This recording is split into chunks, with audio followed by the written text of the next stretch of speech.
And Tesla almost didn't succeed.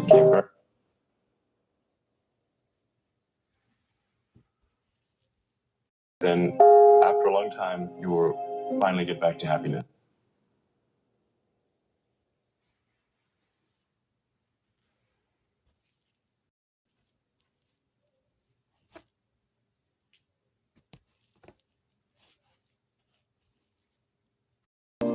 That whatever you're doing,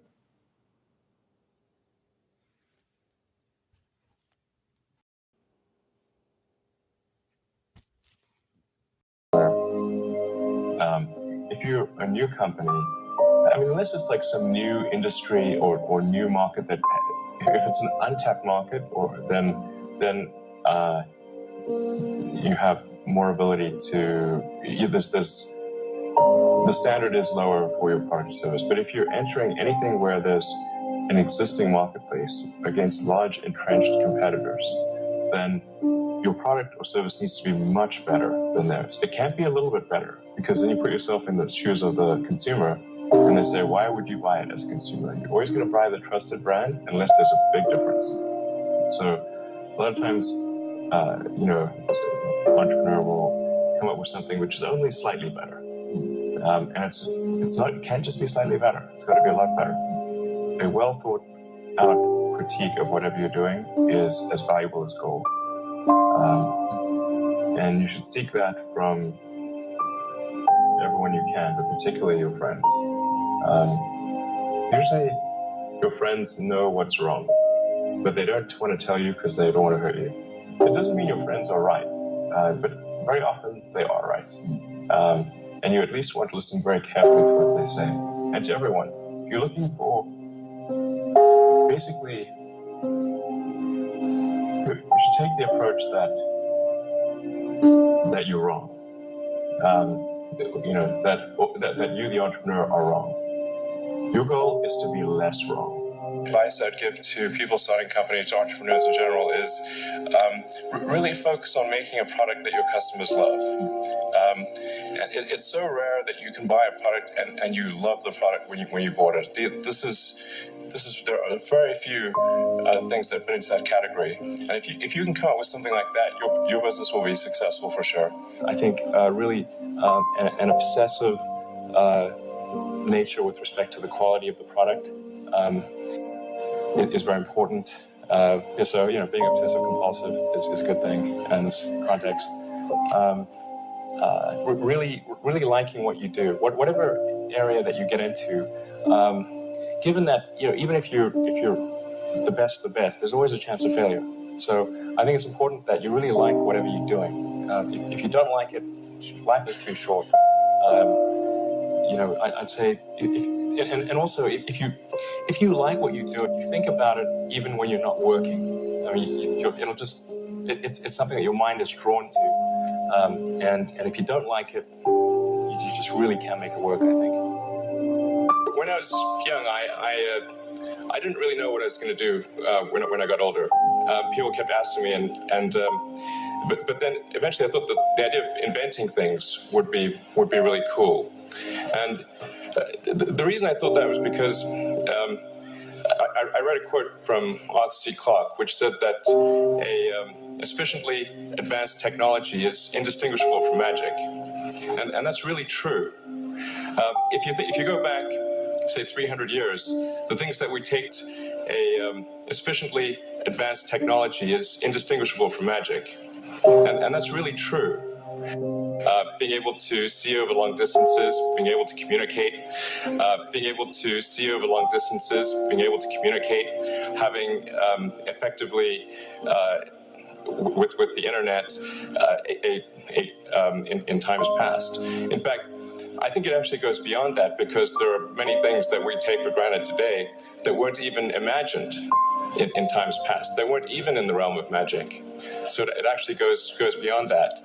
So I thought, well, if a lot of these things, you need to know how the universe works, and you need to know how the economy works, and you also need to be able to bring a lot of people together to work with you to create something. It's very difficult to do something as an individual if it's significant technology. So I originally came out to California to try to figure out how to improve the energy density of electric vehicles, basically to try to figure out if there was an advanced capacitor that could serve as an alternative to batteries. And that was in 95.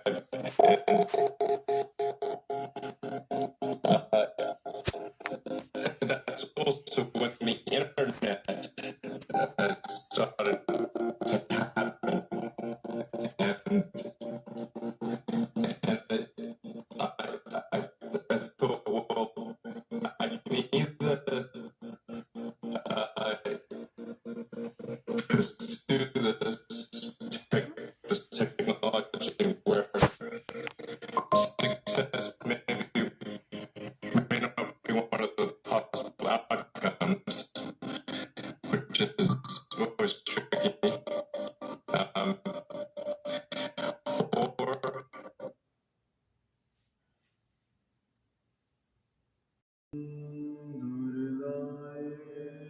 and scale of human consciousness, the better we are able to ask these questions. So I think that there's certain things that are necessary to ensure that the future is good, and some of those things are, in the long term, having long-term sustainable transport and sustainable energy generation, and to be a spacefaring civilization, and for humanity to be out there among the stars and be a multi-planetary species. I think being a multi-planet species and being out there among the stars is important for the long-term survival of humanity, and that's one reason, kind of like life insurance for life collectively, life as we know it. But then the part that I find personally most motivating is that it creates a sense of adventure, and it makes people excited about the future. And if you consider two futures, one where we are forever confined to Earth until eventually something terrible happens, or another future where we are out there on many planets, maybe even going beyond the solar system, I think that second version is incredibly exciting and inspiring, and there need to be reasons to get up in the morning. You know, life can't just be about solving problems. Otherwise, what's the point? There's got to be things that people find inspiring and make life worth living. You're 47. What is the likelihood that you personally will go to Mars? 70%. We've recently made a number of breakthroughs that I'm just really fired up about. And when does that happen? In our lifetimes? Yeah. I'm talking about moving there. So it's like, so if you get the price per ticket maybe around $200,000. This could be an escape hatch for rich people. No. Your probability of dying on Mars is much higher than Earth. Really, the average going to Mars would be like Shackleton's after going to the Antarctic. It's going to be hard. There's a good chance of death. Going in a little can through deep space. You might land successfully. Once you land successfully, there will be a map. You'll be working nonstop to build the base. So not much time for leisure. And once you get there, even after doing all this, this is a very harsh environment, so there's a good chance you die there. We think you can come back, but we're not sure. Now, does that sound like an escape hatch for rich people? And yet you would unhesitatingly go. You know, there's lots of people that climb mountains. You know why they climb mountains? Because people die on Mount Everest all the time. They like doing it for the challenge. I think the probable outcome for civilization on Earth is quite good for a long time. But but I still think that we should try to extend life beyond Earth and and the thing to do is to establish a base on Mars and and try to make that a self-sustaining base as soon as possible. I don't expect that SpaceX is going to do that sort of single-handedly, but I think we're going to try to advance the technology of space travel to the point where we can at least send some number of people to Mars, which is not currently possible. On the Tesla front, the goal with Tesla was really to try to show what electric cars can do, because people had the wrong impression. We had to change people's perception of an electric vehicle, because they used to think of it as something that was slow and ugly and had low range, kind of like a golf cart. So that's why we created the Tesla Roadster, to show that you can be fast, attractive, and long range. And it's amazing how even though you can show that something works on paper, and the calculations are very clear, until you actually have the physical object and they can drive it, it doesn't really sink in for people. And so that I think is something worth noting. If you're going to create a company, the first thing you should try to do is create a working prototype. Everything looks great on PowerPoint. you can make anything work on PowerPoint. But if you have an actual demonstration article, even if it's in primitive form, that's much more effective for convincing people. Now is the time to overrule this administration's pledge to mediocrity. Listen, Tesla's a sell. You don't want to own this stock. You shouldn't even rent the darn thing. Why? Because beyond the hype, there's just not much going on here.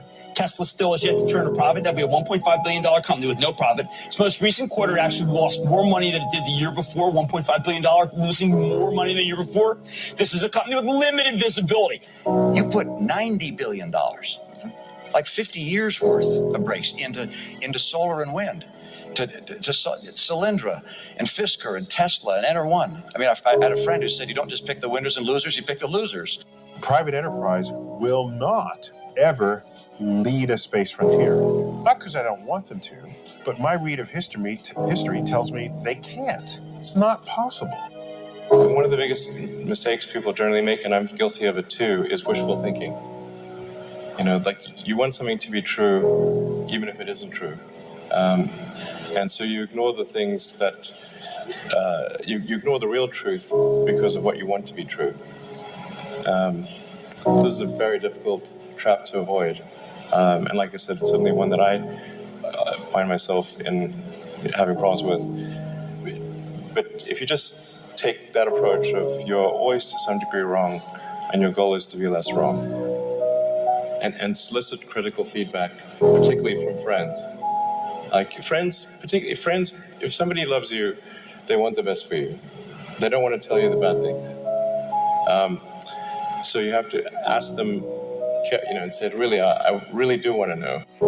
If you were 22 today, what would the 5 problems that you would think about working on be? Well, first of all, I think if somebody is doing something that is useful to the rest of society, I think that's a good thing. It doesn't have to change the world. If you're doing something that has high value to people, and frankly, even if it's like just a little game, or some improvement in photo sharing or something, if it has a small amount of good for a large number of people, I think that's fine. Stuff doesn't need to be changed the world just to be good. But in terms of things that I think are most likely to affect the future of humanity, I think AI is probably the single biggest item in the near term that's likely to affect humanity. So it's very important that we have the advent of AI in a good way. That is something that if you could